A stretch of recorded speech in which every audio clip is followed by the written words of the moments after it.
nombre es Javier Velázquez Jiménez.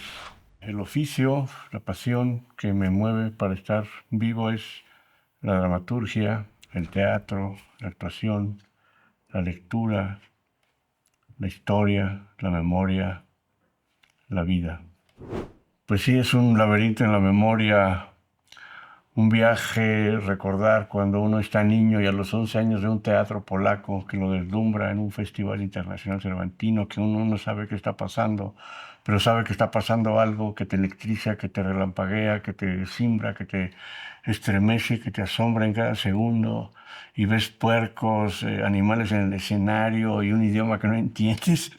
Y dices que esto es genial, esto es bellísimo, y sales realmente conmocionado a los 11 años y dices, ¿qué está pasando? Algo pasó, algo te cimbró, algo te cautivó, te embrujó, te llevó a otros niveles de imaginación, y entonces dices, yo quisiera estar ahí, yo quisiera hacer teatro, pero ¿qué se necesita para hacer teatro? Pues es todo un oficio, ¿no? Y vas tomando poco a poco conciencia, y por ahí ya en la preparatoria me encuentro con Juan Rulfo en el libro maravilloso de Llano en Llamas, y empiezo a leer sus cuentos y te empieza a embrujar el lenguaje de Rulfo, y empiezas a vibrar, y una palabra, una línea, un cuento te alucina, te provoca, te estimula, te hace crecer en la imaginación, y te enamoras de Rulfo sin darte cuenta quién es Rulfo, quién es Juan Rulfo, no sabes quién es, pero leíste sus cuentos, leíste el libro completo del Llano en Llamas y lo quieres volver a leer, y entonces te vas embrujando y te embrujas y te embrujas y vas como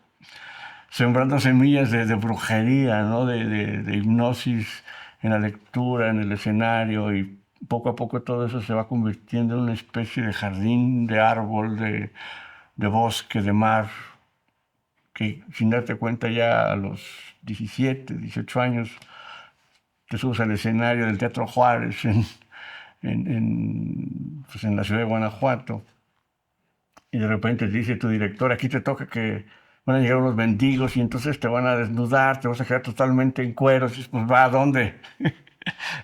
Y eso es como un llamado metafísico, ¿no? No entiendes muchas cosas, no sabes por qué, ni para qué, ni cómo, no piensas en si va a ser una licenciatura o una maestría, un doctorado, la verdad, sencillamente te entregas, te ofrendas, y el milagro empieza a construirse. Y cuando uno te das cuenta, dices, el escenario es mi vida, el teatro es una forma de estar vivos, el teatro es una de las artes más antiguas, es milenario, donde está la poesía, donde está la música, la danza, la arquitectura, todas las artes. Es una síntesis que en un principio no entendías por qué, ni para qué, ni cómo, pero estaba sucediendo un milagro, y de repente te das cuenta que eso exige estar trabajando todos los días, incluyendo los domingos. Los domingos no se descansa. Hay que seguir leyendo, hay que seguir soñando con los ojos abiertos. Y bueno, te estoy hablando de hace ya por lo menos unos 45 años, casi 50, y no lo puedo creer. Así a grandes rasgos, ¿no? Es como el viaje de los viajes, en un viaje dentro de otro, y que sigues viajando y sigues soñando, y no paras de soñar con los ojos abiertos, los ojos cerrados, semicerrados, en el insomnio, en la madrugada, a todas horas, pero con es un fervor divino, es un frenesí divino, es realmente increíble, difícil de creer, porque pues por lo general, y más ahora con la era digital, pues se ha ido muriendo esta mística por el teatro, esta mística por la lectura. Creo yo que todo acto debe ser místico o no es. El estado actual de la dramaturgia del teatro en México, pues hay que remontarse a la historia, finalmente, a la memoria. La memoria es imprescindible, ¿no? Hay que pensar por ciclos.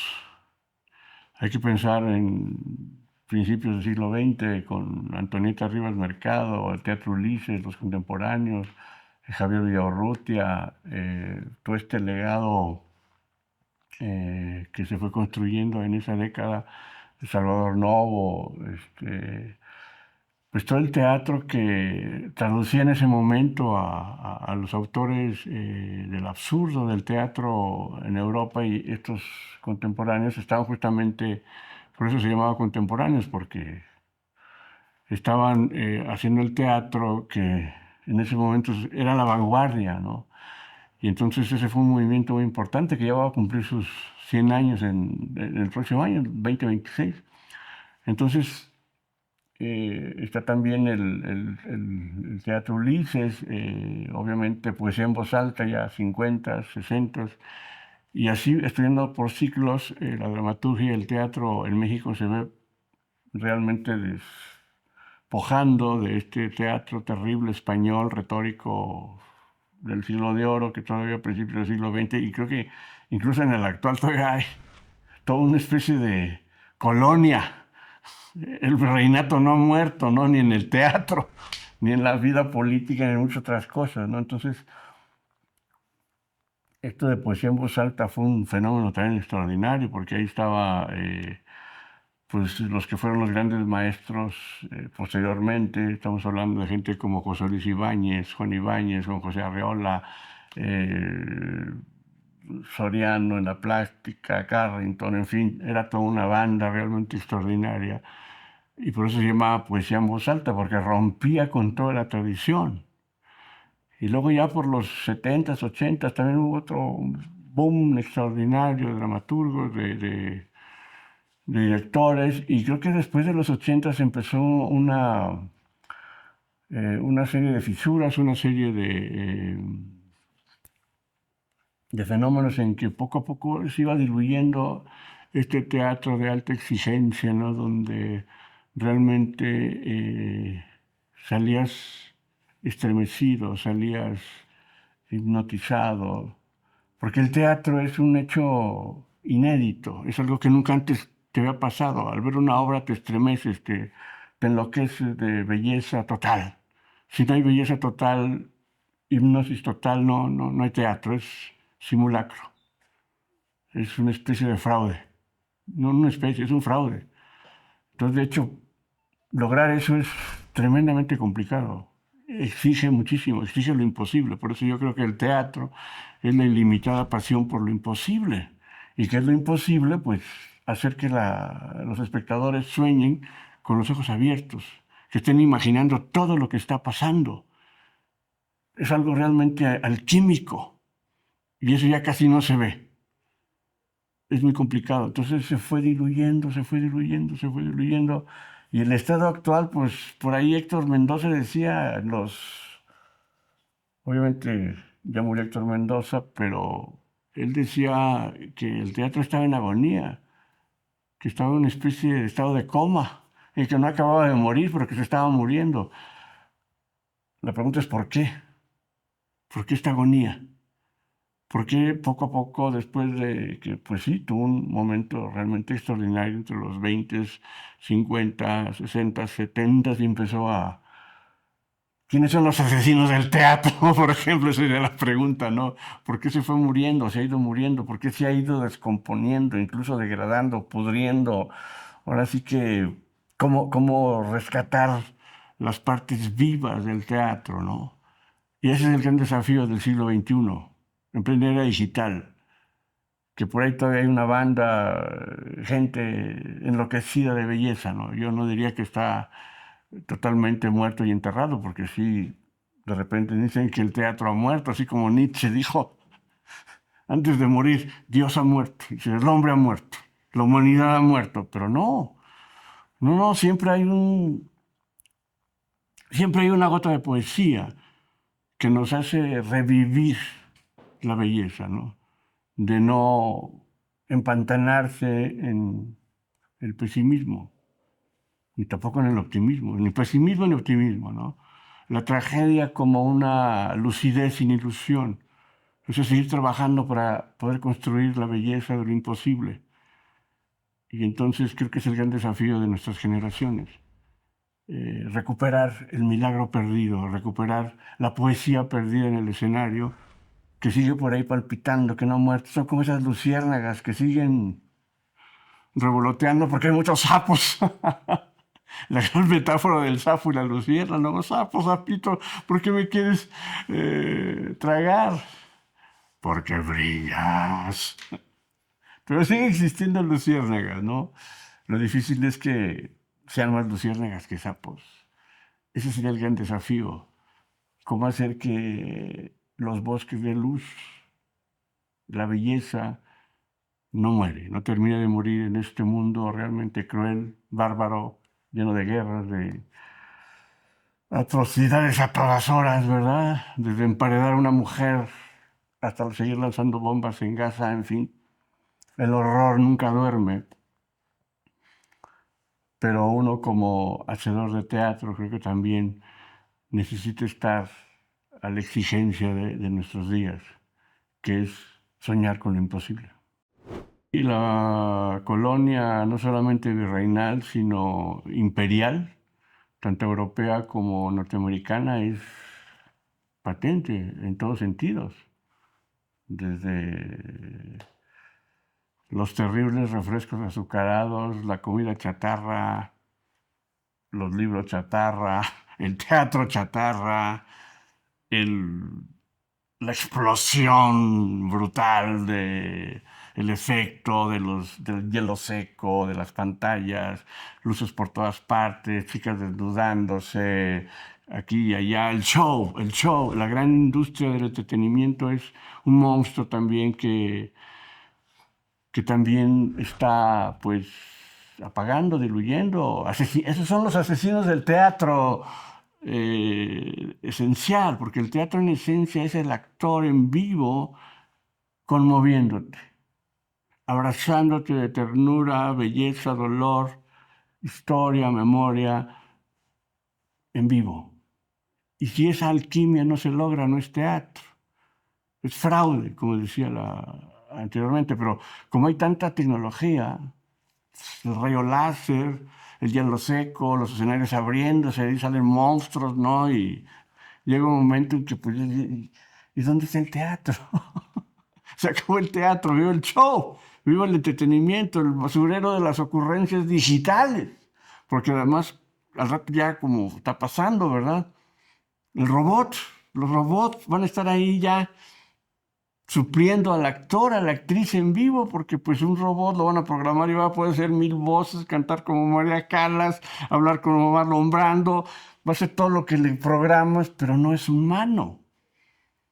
Ese va a ser el jaque mate de la tecnología ante el teatro, pero no morirá. Yo soy un creyente fervoroso de que el teatro jamás morirá porque es humano. Entonces, a pesar de toda esta invasión tecnológica, digital, inteligencia artificial, la belleza de hacer teatro en vivo y estremecer a un niño, a un abuelo, a un joven, a un estudiante, a una anciana, a un doctor, a una maestra, a una enfermera, a la gente en el campo, haciendo una muy buena obra, seguirá siendo una manera de estar vivos y una manera de resistir a los asesinos del teatro. Y asesinar al teatro es asesinar la belleza, la imaginación. La memoria se está perdiendo. Pregúntale a un chavo, a una chica, cuánto tiempo pasa con el celular y cuánto tiempo pasa con las manos, con un libro, por ejemplo. Y resucitar al teatro es como decir que está muerto, ¿no? Yo diría que no ha muerto, que está como diría Héctor Mendoza, Margules, en agonía, en estado de coma, toda esta generación de grandes maestros que pues ya casi todos murieron, ¿no? Alejandro Luna, Sergio Magaña, José Luis Ibáñez, Juan Ibáñez, toda esta generación de poesía en voz alta y posteriormente pues ya no vemos a los grandes maestros, ya no vemos a los grandes poetas del teatro mexicano, y sin embargo creo yo que hay por ahí, como decía antes, unas luciérnagas aleteando, ¿no? Creo que no hay fórmula, no hay, a ver, pues inteligencia artificial, ¿no? Ven y dime cómo hay que hacerle para resucitar al teatro, ¿no? ¿Cuáles son las grandes fórmulas mágicas, ¿no? ¿Con qué mezclamos acá? ¿Qué GTP? No es. Creo yo que está en los que nos dedicamos a esta noble, cruel, tremenda, fascinante, extraordinaria oficio. Es un oficio milenario de hacer teatro con mayúscula. Es jamás perder la pasión por la locura. pero la locura sagrada, la locura divina, el oficio imprescindible de amar la belleza todos los días y no dejar de seguir insistiendo por tocar la poesía de todos los seres humanos.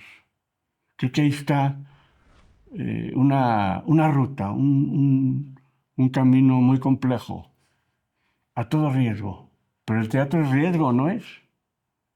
Y creo que por ahí puede ser, y creo que por ahí algunos, ahora hay que ir juntando más y más a la banda, ¿verdad? Para que haya más tribus, que nos empeñemos, que estemos totalmente apasionados por lo imposible, y en cada obra que hagamos, en cada acto que hagamos, se siembra esa belleza de imaginación, de asombro, por conmovernos ante un mundo realmente fascinantemente y terriblemente, monstruosamente digital, ¿no?